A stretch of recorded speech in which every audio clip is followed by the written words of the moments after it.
Hello and welcome to another episode of Lead with Less. I am your host, Tash Peterson, People Leadership Coach.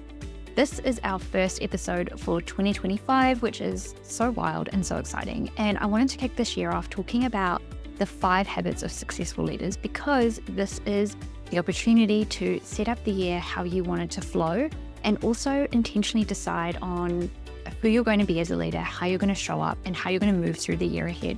Whether you are the leader of a business, you lead a team, or you are a coach, a community leader, and have clients, stakeholders, members of the community that look to you as a leader. And when I talk about leadership, I am not talking about you holding a position.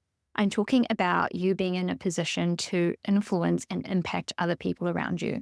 And if you've been listening to many episodes of Lead with Less, you will know that leadership is not a position in my books. It is how you show up, and it's who you are being. And so I really wanted to do this episode to give you a great starting foundation on how you're going to move through the year ahead, so that you can be really intentional with the way that you're leading, and you can be really intentional with deciding that you are the leader that you want to be.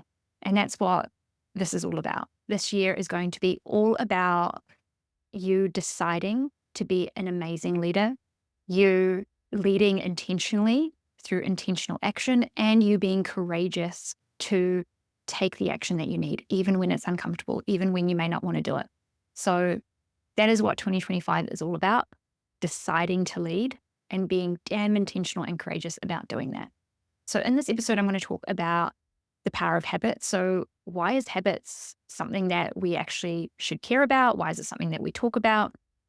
Then I'm going to talk about the 5 habits of successful leaders. I'm going to talk through each one and hopefully give you some inspiration, maybe some clarity or focus on what you're going to work on this year so that you can be the leader that you want to be. Why do habits matter? The brain loves habits. The brain loves to turn what it can into a habit because it means that it spends less energy thinking about doing that. And we all have habits, whether they are helpful habits or unhelpful habits. We all have them because the brain wants to preserve energy and not have to overuse energy to think about what it needs to do. And so habits is what it tries to do. And unfortunately, if we are not intentional about the kind of habits that we want to set, the kind of habits that we want to be implementing, the brain's just going to decide for itself. And they're not always going to be helpful. They're not always going to be the habits that are going to set us up for success. And so we want to really make sure that the ones that we are choosing to create are intentional and helping us to be who we want to be and helping us to feel the way that we want to feel. And helping to create the experience that we want, not only for ourselves, but for the people around us, whether that's in our business, in our clients, our immediate team, our projects, wherever, right? It's all going to influence the type of experience that we're having and the experience that other people have. So a wild statistic that I don't know how many people know, but when you do mindset work and you learn about the subconscious, you learn about this. 90 to 95% of your daily actions are habits. So 90 to 95% of what you're doing every day is happening unconsciously. It's not something that you're thinking about. They are habits that your brain has created that happens automatically. So how much of what you're doing every single day is helping you to be the leader that you want to be, helping you to have the experiences that you want to experience, helping you to act in alignment with your values, support and empower the people around you? How much of your daily actions is in alignment with that? Because 90 to 95% of what you're currently doing every day is happening and you're not thinking about it. And so we want to make sure that 90 to 95% of what we're doing is helping us to be who we want to be. And that's what this is really about. We need to be really intentional and really clear about what is happening in our mind and why it's happening, which is why I do so much mindset work with my clients, because it's not just about learning the skills to be a great leader. It's about knowing what's going on in your mind. It's about knowing what stories, beliefs, ideas, opinions, thoughts you hold about what you do and why you do it. And then aligning those conscious thoughts with the unconscious habits that you really want to embed. I do both of those things in my VIP Leaders program. and in the one-on-one coaching I do with clients, because we need to be able to do both of those things. And if you want to build your leadership skills, VIP Leaders is going to be opening again very shortly. We're kicking off another round next month. And so if you want to know more about that, head down into the show notes and find out about VIP Leaders, because this is the leadership program you don't want to miss. The first round was phenomenal. So that is why we need to care about habits. That's why we need to be mindful about how powerful they are, because they're happening whether we're thinking about it or not. And we need to make sure that they're happening for us, not against us. And one of the books that I always recommend is the book Atomic Habits by James Clear, probably the most recommended book of our generation. It's an amazing book. I'll also link that down in the show notes, because this is a great book that breaks down habits in a really simple and effective way to really make it digestible, and also teaches us how we can set habits that really help us and serve us. And the one thing that I really love about what he talks about is decide who you want to be and prove it to yourself in small ways. Build your identity on who you want to be, how you want to show up, and then take small actions to live into that identity every single day, which is the biggest piece of work that we do in VIP Leaders as well. So if you want to know how to do that, join VIP Leaders. Definitely the program for you. So I'm going to jump into the 5 habits of successful leaders. The first habit is they focus on serving. They are servant leaders. So servant leaders don't think anything is beneath them, and they're focused on how they can serve and help their people to be successful. That is what servant leadership is. It's the practice of being in service to other people. It's not about being selfish and thinking leadership is only about them, only about what matters to them and what's going to make them look good. They think about their team or their community or their group or their business as a whole. What is it that all of my people who are here, all of the people that I interact with, what is needed from me in order to serve them? What is needed from me in order to be the best for them? They know that their role as a leader is about serving, supporting, creating an environment that creates the best opportunities for their people. It's about helping their people reach their full potential. It's not about outshining their people. It's not about controlling them. It's not about dictating and directing. It's about coaching, serving, and supporting. That is one of the biggest habits that successful leaders have. They create that habit of serving. They create that habit of servitorship to their people, knowing that if they can do their best in serving, their people are going to do their best in return to create success. Your role as a leader is to serve and support your people. And I don't mean this to the detriment of yourself. This doesn't mean that you overgive and you have no boundaries and you don't support and don't look after yourself. It is not what that means at all. You can do that, and you can create an environment where you fully support and serve your people. Both of those can be true at the same time. That is habit number 1. They focus on serving.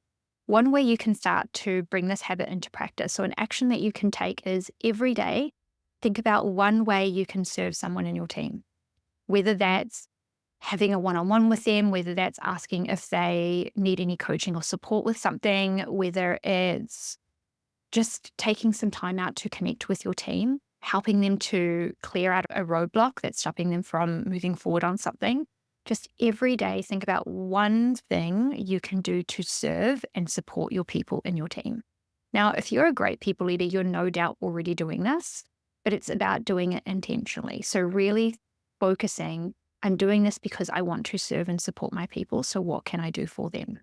That's how you can put that habit into action. And the more that you do that, the more that will become just part of what you do. The second habit, successful leaders are kind, not nice. Now, I'm going to do a full episode on being kind versus being nice, because this is an important distinction that leaders need to know, especially if you are stepping up into a leadership position, or even if you're stepping into a management position. This is something that is really important to know and to make sure that you're doing it in the most effective way. Successful leaders are happy not to be liked by everyone. They understand that not everyone is going to like them. They understand that not everyone is going to agree with what they need to do or with what they don't need to do. But they are willing to make those hard calls. They're willing to do the things that are uncomfortable and the things that may not always be liked because it's going to serve the long-term vision. That doesn't mean that they're going to undercut people. It doesn't mean that they don't care. It means that they will do what is necessary even when it's uncomfortable, like calling out bad behavior, calling out poor performance, setting really firm boundaries. All of those things are what's kind. And I talk about this in VIP Leaders as well around caring personally and challenging directly. And this is something that I learned from Kim Scott, the creator of Radical Candor, is kindness is about caring personally about someone and being willing to challenge them directly, being willing to have uncomfortable but necessary conversations because it's what is needed in order to move forward. And so successful leaders are willing to be kind, not nice. Niceness is a byproduct of wanting to please, to people please, to appease, to keep the peace. All those words sound very similar, but that is what niceness is about. It's about keeping the peace and doing what's easy, not often doing what's hard or what's necessary. Kindness is about holding firm boundaries, holding clear expectations, and being willing to have conversations that may be uncomfortable.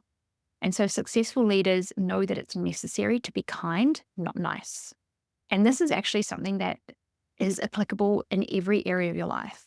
If we spend too much time being nice, people-pleasing, and appeasing, we're going to get walked over. We're not going to have our needs met. We're not going to have really healthy relationship dynamics because something is always going to feel out of balance. And so we want to make sure that we're being kind. Being kind doesn't actually mean that you're undermining, you're being obnoxious, you're being arrogant. It's not any of those things. It means that you care about people and you're willing to challenge them directly. You're willing to say what is necessary in order for things to move forward, in order for success to be created, in order for trust to be built, respect, all of those things. So successful leaders are kind, not nice. One way you can put this into action is by thinking about the things that you need to do that are uncomfortable and taking action on one of those every single day or every single week. What is one thing that you need to do that feels uncomfortable? And it may be resetting an expectation, having a courageous conversation, setting a boundary, addressing a problem, talking through an issue. What is one thing you are going to do every single day or week in order to practice your kind muscle, in order to practice caring personally and challenging directly? The more that you do, the easier it starts to become, the simpler it starts to feel. So that's successful habit number 2. Successful habit number 3. Successful leaders don't overwork. They know that the amount of work that they do doesn't equal success. It's not directly equivalent to the amount of success that they create. They focus on the right things at the right time. This is such a key one. If you are an emerging leader, if you are in your early years of leadership, this is something that I definitely fell into myself. I overworked to try and help too much. I overworked to try and make sure I got through as much stuff. But I often wasn't working on the really necessary things. I wasn't working on the things that were really required for me to actually move forward and help the team to succeed. Greg McKeown talks about this in his book, Essentialism, which is one of the best leadership traits that I've come to learn. It's making sure that we're working on the essential things, the right things at the right time. This is applicable as much to you as the leader as it is to the people around you, whether that's a project team, a community, a direct team, a business with lots of different people doing different things. It's about ensuring and empowering people to work on the right things at the right time and not just getting caught up in all of the busy work. This is absolutely critical. Successful leaders don't overwork and they don't get caught up in all of the noisy stuff. It's a term that a client said to me a few weeks ago in our one-on-one coaching call. She said, I just keep finding myself doing noisy work. And I was like, oh, I like that, noisy work, instead of the important work. So what is essential? What is actually going to create traction? What is actually going to move the needle forward? What is actually going to create the results that are necessary versus what's just busy work that we get caught up in because we don't have enough steam, we don't have enough energy. And the less overworking that we do, the more capacity we have to do the work that we have in the best way. So successful leaders don't overwork. The action that you can take to start practicing this habit is go through in detail and audit your workload. In detail, audit your workload and separate those things into what is critical, what's necessary, what's directly applicable to a strategic objective or goal, what is noisy work that got put onto your plate, but you can't see a clear connection to a strategic objective or to a goal, and what is work that's found its way into your role that isn't actually meant to be part of your role. So think about those quadrants and where your work sits within them. What does that look like? And then once you know that, once you've got clarity of those things, then you can go, okay, what is it that actually I need to continue to do because it's essential? What needs to be taken off my workload because it's actually not necessary and it's noisy, busy work that doesn't contribute to anything? And what can be delegated? And what I'll do is I'll create a template to do this audit, and then I'll put a link in the show notes so you can go down and you can grab this link as well. I'll call it the workload roles and responsibilities audit. I haven't created it yet at the time of recording this episode, so I will do that and I'll put a link in the show notes for you. But ultimately, as a successful leader, you need to be focusing on what the essential work is and not just overworking on anything and everything. That is what we need to prioritize the most. Successful leaders don't overwork. They work on what is essential and what is necessary. All right. Habit number 4, successful leaders keep quiet. You're going to be like, what? Successful leaders keep quiet.